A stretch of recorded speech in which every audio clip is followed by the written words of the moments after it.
Saya sering punya tamu mulai polisi, mulai pejabat, ya mulai yang Islam sampai non-Muslim. Saya sering cerita bahwa hal-hal yang jadi fitrah manusia itu ya keinginan dasar manusia itu ya senang damai, senang bersaudara. Karena hal itu fitrah itu desain awal manusia itu suka damai. Jadi kalau untuk konflik itu butuh pemicu, tapi kalau untuk damai itu tidak butuh pemicu. Sehingga orang di mana-mana bisa rileks ya. Rileks di terminal, rileks di jalan, rileks di warung-warung kopi, rileks di kedai-kedai. Nah, konflik itu ya dimulai dari pemicu, entah rebutan pacar, entah rebutan harta, entah rebutan jabatan. Sehingga karena ada rebutan-rebutan itu terus ada pemicu, nah itu yang melahirkan konflik. Nah harus dicamkan, ditanamkan bahwa kepentingan berbangsa ini di atas ya, di atas kepentingan kita, di atas nafsu kita, di atas keserakahan kita, sehingga kita mudah damai. Itu rumusnya kiai-kiai ya. Saat tentu di sini pakai solusi yang ala kiai ya, karena tentu mereka ingin mendengar versi kiai. Kalau versi polisi mungkin ya tegakkan hukum. Kalau versi bank atau OJK ya kalau nasabah nakal ya jangan dikasih kredit lagi. Kalau versi mertua ya kalau mantu nakal ya dipulangkan, anaknya ditarik kembali. Jadi versi itu banyak ya. Kalau versi imigrasi ya mungkin dicabut paspornya gitu. Kalau versi kiai itu melihat dunia ini sederhana. Banyak orang-orang tasawuf, saya ini cerita tasawuf, cerita yang ringan-ringan saja. Orang tasawuf itu kalau makan, itu satu piring ternyata kenyang. Gitu. Minum satu gelas ya sudah puas. Ya. Terus dia cerita, ngapain saya butuh uang banyak, uang satu piring ya sudah cukup. Gitu. Kalau tidur gitu ya, tidur di satu kamar ya tidur, bangun ya sudah puas. Oh, artinya Anda punya kamar 100 ya tidurnya tetap di satu kamar. Jangan mentang-mentang punya kamar 100 dibagi 5 menitan itu. Karena eman kalau kamar yang lain nganggur gitu. Artinya kalau punya kamar satu cukup, ngapain ingin punya kamar banyak. Jadi sebetulnya kalau kita punya rumah banyak itu nambah kebingungan karena yang sana yang rumah siapa, yang sana siapa. Ya kalau dianggap prestasi, kalau dianggap tambah bingung karena mau tidur saja di rumah mana ya gitu. Di kamar mana ya? Kalau miskin kan enak. Sudah itu aja, gak ada banyak pilihan. Artinya dengan cara seperti itu sebetulnya merajut kebangsaan itu lebih mudah. Karena awal dari segala perpecahan, segala konflik itu mau menang sendiri. Sehingga dulu cerita-cerita orang sufi, kalau dengar itu tetangga kamu tidak cocok, partai sebelah tidak cocok, terus ormas sebelah tidak cocok. Itu jawabannya lucu. Sebetulnya saya sebagai manusia kalau ada orang tidak cocok itu tersiksa, tapi bagus lah. Kalau tidak cocok itu tidak utang saya, tidak pinjam uang saya, tidak pinjam mobil saya. Sehingga jadi gampang gitu. Artinya jadi gampang itu ya orang yang baik sama kamu ya baik, karena Anda punya mitra, punya teman. Yang sedang nggak seneng kamu juga baik. Di mana-mana orang pinjam uang itu gara-gara seneng, gara-gara cocok. Jadi tidak cocok ya ada berkahnya sendiri. Jadi dengan cara pandang seperti itu hidup itu rileks. Gitu. Nah, itu kalau teman-teman yang utang itu pasti temennya itu. Ada musuh kamu utang kamu. Jadi musuh ya punya berkah sendiri. Gitu. Tapi jangan musuh yang sampai nikah menembak itu nggak berperadaban. Gitu. Suatu saat Imam Syafi'i itu pernah didatangi orang itu ketemu beliau cium tangan hormat. Setelah di luar ternyata orang itu mencaci maki. Coro Jawa ngerasani tadi kata Pak Wimbo karena orang Solo itu ngerasani. Ketika Imam Syafi'i dilaporin orang itu di depan Anda menghormati kalau di luar itu ngerasani itu menghina mengata-ngatain. Jawabnya Imam Syafi'i lucu. Alhamdulillah berarti saya wibawa katanya. Di depan saya tidak berani. Dijawab enteng saja, enggak dijawab serius. Berarti saya wibawa. Di depan saya buktinya enggak berani. Nah Islam itu ngajari itu semua. Ngajarin ketika kita disenengin orang banyak itu ya poin atau aset. Karena kita harus kerjasama atau sama-sama kerja dengan banyak pihak. Tapi kalau ada orang lain yang sedang tidak senang atau tidak cocok, itu juga ada berkahnya sendiri karena dia bisa mandiri. Itu kalau mantu-mantu itu tidak tukaran sama mertuanya, itu tidak mandiri-mandiri. Disuruh mertuanya mangan ramangan kumpul, yuk tambah suwe tambah goblok itu, tambah lama tambah goblok itu. Baru gara-gara terlalu cocok kan. Kalau agak-agak tukaran, agak-agak konflik itu malah cepat mandiri. Sehingga merajut kebangsaan itu ya harus dipikir secara luas. Ada teman-teman yang mungkin nggak mau pulang kampung, maunya tetap di Belanda, di Amerika. Tapi ternyata niatnya memfasilitasi kalau ada mahasiswa yang ke sana, ada yang dijujuk gitu. Ada yang dijujuk, sehingga bangsa ini bisa menimba ilmu di berbagai negara. Termasuk dulu di Mekah itu ada namanya Syekh Mukhtar. Itu semua dulu nggak ada hotel, semua orang haji pasti numpang dalamnya atau rumahnya Syekh Mukhtar. Beliau nggak pulang karena jagani semua yang haji di Indonesia biar gampang. Artinya jangan kira teman-teman yang sedang di Mekah atau di Medina atau di Eropa atau di Amerika terus anti kebangsaan, enggak juga. Ternyata mereka bisa memfasilitasi kita saat kita di sana. Wawasan kebangsaannya juga hanya menjadi fasilitator atau menjadi mediasi atau jadi sarana kalau ada teman-teman ke sana. Begitu juga para wali. Ini cerita, mungkin cerita yang enggak ada di OJK, cerita wali Pak Wimbo. Wali itu kalau disuruh mikir kredit, disuruh mikir cara bantu orang miskin itu ya enggak pati bakat gitu. Tapi komunikasinya langsung sama yang punya. Jadi alam raya ini dengan segala variannya itu milik Allah Subhanahu wa taala. Jadi kalau Anda ingin merubah lakonnya wayang, itu enggak usah ngerayu Gatot Kaca disuruh jadi Semar atau disuruh jadi Bagong, itu susah, mereka enggak mau. Pasti mempertahankan karakter masing-masing. Itu ngerayu dalangnya saja, ini lakonnya diganti gitu. Nah wali itu gitu, kalau merubah Indonesia itu ya komunikasinya sama Allah. Karena yang mengendalikan alam raya ini Allah Subhanahu wa taala. Kita tidak bisa mengendalikan pikiran orang. Sering ada orang itu, ini cerita yang ringan-ringan saja, tapi barokahnya cerita ini nanti gampang merajut persaudaraan. Bapak itu, bapak saya, Kiai Haji Nur Salim, itu paling suka itu sama orang yang agak sombong. Sombong itu ya, ketua RT sudah bangganya Masya Allah. Dia punya motor satu sudah kayak orang paling kaya di dunia. Punya istri yang sebetulnya ada cantik, ya dia ngira istrinya itu paling cantik di dunia. Dia agak ganteng yang merasa paling ganteng di dunia. Saya dulu ya iskal itu janggal. Kenapa sih kok seneng kancanan orang sombong? Ternyata orang sombong itu orang yang paling gampang syukur. Orang gampang syukur.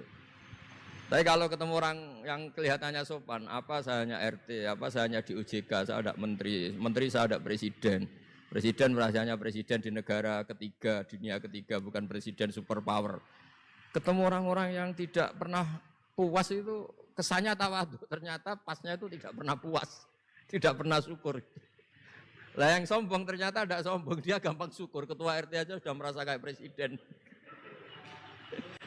Hanya pegawai OJK aja sudah merasa bangga, padahal dibuat suruhan Pak Simbo. Tapi senengnya, nggak disuruh seragam, sudah seragam semua. Saking senengnya. Iya, bangga banget ya, bangga banget. Jadi sama, sebetulnya kita jadi warga Indonesia, berKTP Indonesia sudah harus seneng.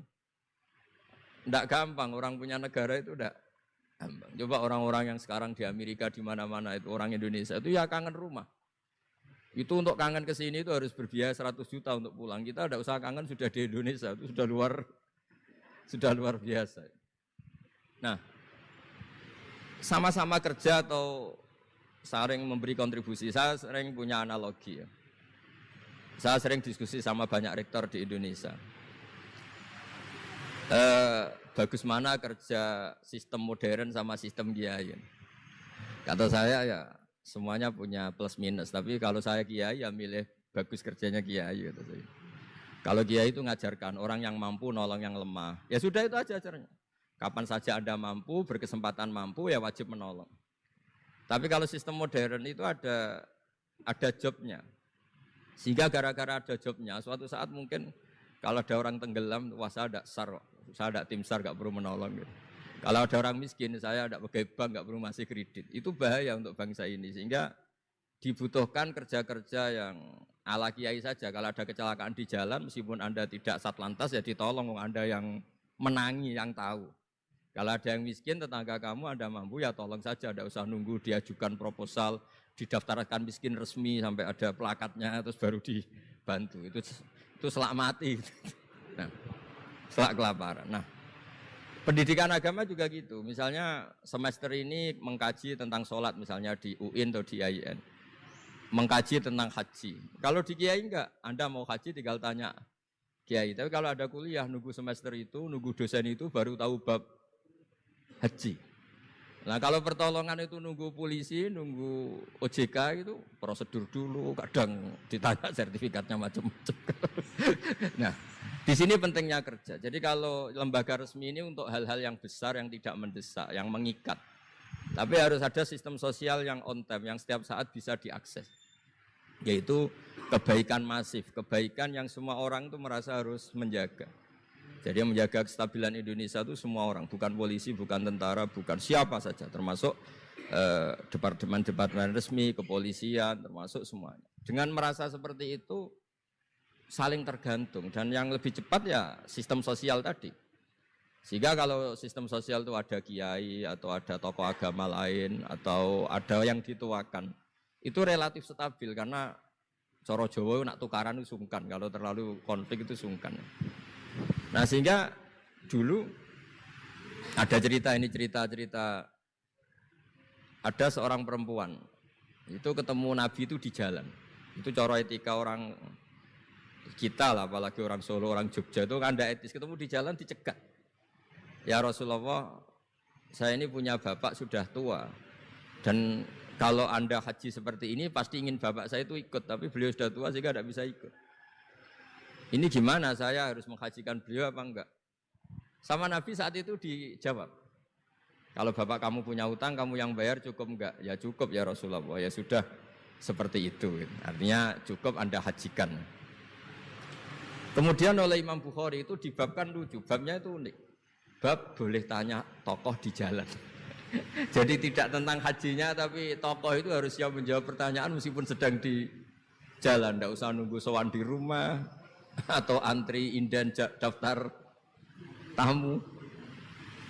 Nah, itu jadi pelajaran bagi kita. Jadi kebaikan itu kita wajibkan dulu ke siapapun yang mampu dan berkesempatan. Sehingga kalau kita misalnya ketemu orang tenggelam, meskipun kita tidak pegawai SAR atau tidak yang bertugas di pantai itu, ya kalau Anda mampu, ya selamatkan. Kalau ada kebutuhan tertentu masyarakat, misalnya sakit, Anda berkemampuan minjemin mobil untuk diantar ke rumah sakit, ya kewajiban Anda, bukan nunggu dinas resmi yang mengambil. Jadi kebaikan yang diwajibkan ke dinas resmi, ya monggo, kita loyal, kita dukung, kita support.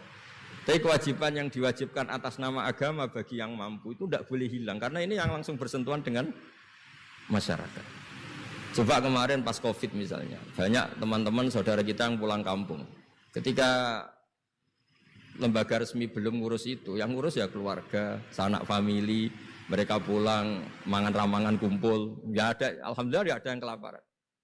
Kenapa tidak ada yang kelaparan? Karena sistem sosial itu jalan, orang kok medit atau kikir sama tetangga, sama keluarga itu pasti diadili masyarakat. Dan masyarakat sepakat urusan makan itu sepele, sehingga mereka pulang ya ikut Pak D-nya, Pak Lek-nya, ikut Mbahnya, itu semuanya bisa makan. Bisa ngopi-ngopi, bisa rokok-rokok, ya tetap santai aja normal. Bahkan banyak yang nganggur itu seneng. Barokahnya nganggur, yang ngutangi tidak nagih katanya.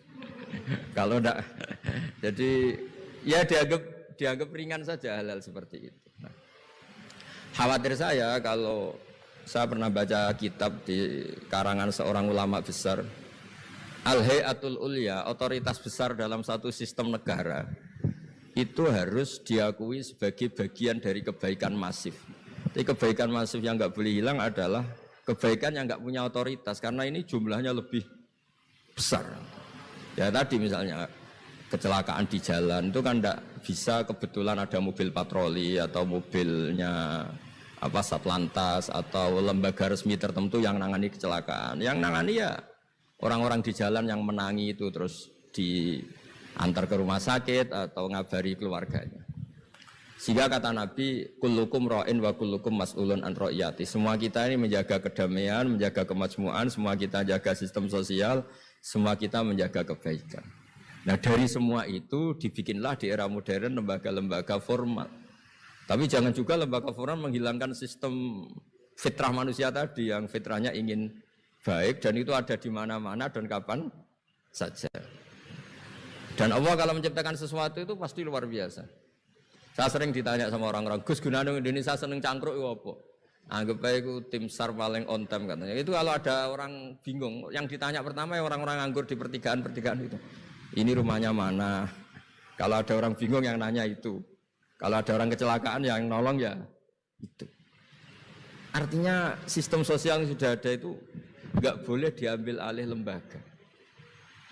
Karena kalau itu iya, kita kekurangan kekuatan apa? Sosial. Jadi ini penting saya utarakan supaya kebaikan-kebaikan bersama ini saling melengkapi, bukan saling mengadili, bukan saling merasa paling superior. Saya sering guyonan begini, kalau ada rapat ketahanan pangan, yang rapat itu merasa superior karena punya rumus yang luar biasa. Tapi apa artinya rumus itu kalau petani nggak mau nanam padi? Petani itu tidak usah rapat, tapi nanam padi itu otomatis jaga ketahanan apa? Pangan. Sistem sosial juga sama. Di kampung itu kalau ada orang jahat atau sinis, itu pasti nggak punya teman. Monggo Gus Yasin ini rawuh. Ini alhamdulillah Gus Yasin rawuh. Monggo. Biar jajar Pak Ketua dia di situ ada. Oh mau di. Mari Gus. Jangan ketemu dulu aja itu.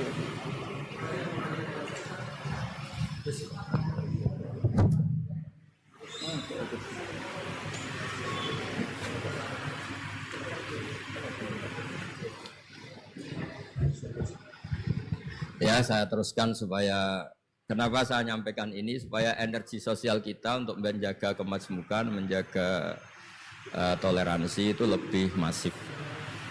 Di beberapa daerah itu ya banyak masjid jejer gereja di Tuban, di Jakarta. Dan ketika buktinya nggak ada apa-apa, yaitu simbol perdamaian. Di beberapa daerah ya banyak orang Islam, bosnya itu non-Muslim. Atau sebaliknya non-Muslim, bosnya Muslim. Atasan juga banyak begitu, atasannya Muslim. Itu kan contoh sosial yang sudah masif. Justru karena didiskusikan, diseminarkan itu menjadi kayak kita baru mulai. Nah itu malah aneh. Jadi selama ini kan ya sudah begitu kan, banyak orang Islam di mana-mana itu kerja di pabrik mana, ternyata pemiliknya non-Muslim, juga sebaliknya non-Muslim di instansi apa, pemimpinnya Muslim. Mulai dulu kan ya baik-baik saja. Justru karena didiskusikan tuh menjadi kayak kita ini yang punya rumus, kayak kita yang pencetus. Padahal sistem sosial kita sudah sedemikian harmonis, sudah sedemikian baik. Ketahanan pangan juga sama. Ketika belum ada rapat darurat pangan apa, petani yang lugu-lugu yang nanam padi, barokahnya itu stok padi itu banyak. Begitu juga mereka melahirkan sistem kerja yang nggak punya ladang, kerja di yang punya ladang, dan kalau itu didolimi atau nggak digaji, ada embargo sosial, terus nggak mau kerja di situ. Sehingga yang nggak baik juga akan baik karena dipaksa oleh sistem sosial. Jadi sebelum ditangkap polisi karena tidak baik, itu sudah diadili sosial, itu diadili hukum sosial. Nah, hal-hal seperti ini harus jadi perangkat bersama untuk menjaga kebaikan bersama. Makanya saya sering bilang, sistem sosial itu segala-galanya. Di antara sistem sosial itu adalah lembaga resmi. Jangan dibalik, lembaga resmi itu menata sistem sosial. Sebelum ada lembaga resmi itu sudah ada sistem sosial. Sehingga sebelum ada negara ini, kiai-kiai atau tokoh agama yang lain ya turun rembuk untuk mengusir penjajah, untuk memberi makan tentara yang berjuang di kampung-kampung, dikasih ketela, dikasih apa saja lah yang bisa mereka bertahan hidup.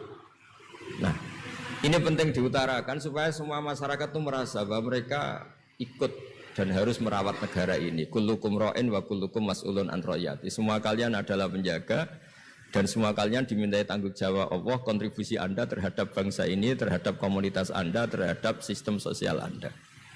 Sehingga kemudian terus jalan. Nah, dimulainya dari mana? Kata Nabi, dimulai dari keluarga Anda. Sehingga semua orang nggak lempar tanggung jawab. Kalau anak saya miskin ya salah saya, kalau anak saya terlantar ya salah saya, kalau istri saya terlantar ya salah saya.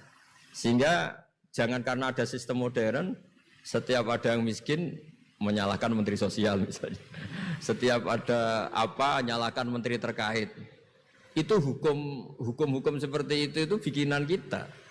Yang hukum Allah permanen itu ya setiap anak kita terlantar salah kita. Nah, barokahnya merasa salah itu tidak mudah menyalahkan orang lain, termasuk tidak menyalahkan instansi tertentu atau departemen tertentu. Ini penting supaya orang itu evaluasi, merasa salah. Barokahnya merasa salah itu orang tidak menyalahkan orang lain. Jadi negara ini tidak mudah chaos dengan kultur menyalahkan pihak lain. Betapa baiknya agama ini. Jadi kalau berdoa disuruh mulai dengan Rabbana dzalamna anfusana. Ya Allah, saya ini mendolimi diri kita sendiri. Wong yang punya kewajiban saya kok menyalahkan orang lain. Saya kalau guyon itu sering begini. Teman-teman kita yang satu kampus atau satu pondok atau satu kampung itu kalau kaya itu pasti jadi sumber disalahkan. Misalnya Anda punya teman yang dulu sama-sama miskin, tahu-tahu jadi bupati atau gubernur, terus itu tarif utang kamu ya dinaikkan. Dulu zaman sama-sama miskin paling pinjam uang hanya 10.000, gara-gara jadi bupati atau gubernur BI misalnya atau ketua OJK, utangnya dinaikkan bukan sesuai Anda tapi sesuai jabatan teman kamu. Masa punya teman gubernur kita utang 100.000, pantasnya ya utang modal 100 juta. Dan kalau nggak ngutangin, wah katanya teman deket ternyata nggak mau dipinjemin. Jadi punya kultur menyalahkan orang lain. Dia SDM-nya hanya ketua RT, gara-gara punya teman gubernur atau presiden atau apa. Inginnya ya lebih tinggi lagi. Jadi bukan berdasar kapasitas dia, tapi kapasitas temannya. Itu juga bagian dari kesalahan yang kita ciptakan. Sehingga agama mengatur orang itu tidak boleh melebihi batas SDM-nya. Orang itu tidak boleh melebihi batas apa? SDM-nya. Kadang-kadang kita sama ketika anak kita terlantar, bilang di Pak D sugih ya ora nyafaati, punya Pak D kaya juga tidak memberi syafaat, punya teman kaya tidak beri. Jadi tidak menyalahkan dirinya, tapi menyalahkan teman atau keluarganya yang kaya. Itu juga awal bencana kemajmukan. Jadi kebanyakan nuntut. Makanya Nabi berkali-kali ngendikan ketika kamu di zaman akhir wa alika bi khosayati nafsik wada amka amrol amah. Kalau sudah ada badai apa saja, badai ekonomi, badai sosial atau badai apa saja, urusi diri kamu sendiri. Itu bukan Nabi menanamkan egois itu enggak, justru menanamkan kebersamaan. Barokahnya orang itu sibuk ngurus keluarganya sendiri, itu enggak kepikiran nyalakan orang lain. Jadi orang kadang salah tafsir itu justru seakan-akan kita diajarin untuk egois itu enggak. Berkahnya ngurus diri sendiri, ketika kita sudah terurus tidak membebani sama orang lain. Dan berkahnya ngurus diri sendiri juga tidak gampang mengkomplain orang lain karena kita merasa punya kewajiban sendiri. Tapi kalau kita ini terlalu modern, orang nggak punya uang, ini tanggung jawab Menteri Keuangan. Kalau miskin tanggung jawab Menteri Sosial. Kalau ada jalan rusak tanggung jawab PU. Oke, secara hukum kenegaraan misalnya mereka berkewajiban tugas itu. Tapi kalau itu untuk alasan menyalahkan, semangat kita menyalahkan. Dan agama itu tidak mengajari seperti itu. Agama itu mengajari Rabbana dzalamna anfusana. Ya Allah, saya ini merasa mendolimi diri sendiri. Nah dengan seperti itu enak cara hukum sosial kayak tadi. Ketika Allah menciptakan orang tidak suka kita kadang ya Allah salah saya apa kok sampai orang tidak cocok saya. Kamu lupa Allah mendesain orang tidak cocok kamu supaya ada utang kamu, tidak ganggu kamu. Barokahnya tidak cocok itu tidak minta uang kamu. Nah itu yang saya ingin ditiru. Jadi perilaku ulama-ulama besar kayak Imam Syafi'i itu kalau tadi berkali-kali saya ngomong. Ya Aba Abdillah, panggilannya Imam Syafi'i, ya Aba Abdillah, orang itu tidak cocok kamu. Ya baguslah dia merdekakan saya, dia tidak akan pinjam uang saya, tidak pinjam mobil saya, tidak akan ganggu saya, tidak cocok. Kalau dia hajatan juga tidak ngundang kamu, jadi tidak cocok itu ya barokahnya ya banyak. Nah kenapa banyak kiai tidak dimintai rembukan masyarakat padahal dituakan? Karena kalau semuanya minta rembukan kiai itu disarankan mondok semua. Padahal barokahnya negara ini ya ada yang kuliah, ada yang jadi polisi, ada yang jadi tentara. Kalau rembukan semua sama kiai disarankan mondok semua. Nanti yang jadi polisi siapa, yang jadi dokter siapa. Nah barokahnya kadang-kadang kiai ditinggalkan, nggak diajak rembukan itu ya varian-varian profesi itu banyak. Kiainya juga ada harus tersinggung. Ini katanya nuakan saya apa-apa diputuskan sendiri, ada usah seperti itu ya biasa aja. Jadi kemajmukan, menjaga kemajmukan itu dimulai dari semua orang merasa berkewajiban menjaga perdamaian ini, menjaga keharmonisan ini. Tentu dimulai dari merasa wajib pada dirinya. Ini penting supaya tidak ingin menyalahkan orang lain atau terbersit menyalahkan orang lain. Terus kedua, bahagia dengan dirinya tadi.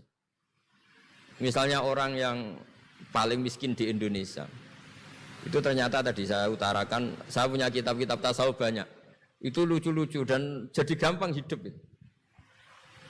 Misalnya dia miskin makan satu piring kenyang. Kenapa saya harus korupsi? Kenapa saya harus mencuri? Wong makan satu piring juga sudah apa? Kenyang. Terus dia menghitung. Orang sampai kaya raya, itu makannya sampai meninggal, misalnya 60 tahun, jumlahnya sama orang miskin ternyata jumlah yang dimakan yang sama, jumlah yang diminum ya sama. Terus ada pertanyaan, saya pernah digugat juga pas dalam satu acara. Jadi kalau orang kaya ingin apa saja kan kesampaian, Gus. Ingin beli mobil kesampaian, ingin beli pesawat kesampaian. Saya tanya, ya orang kaya inginnya tidak seperti itu, misalnya inginnya mungkin jadi presiden, inginnya jadi gubernur, kan ada aja enggak kesampaian. Tetap aja ada enggak kesampaian. Kadang-kadang, wah enak jadi anaknya presiden, anaknya gubernur, apa saja kesampaian. Banyak juga anaknya presiden mungkin ingin anaknya jadi presiden ya enggak kesampaian. Anaknya kiai ingin anaknya jadi kiai ya enggak kesampaian. Mungkin anaknya jenderal, anaknya ingin jadi jenderal.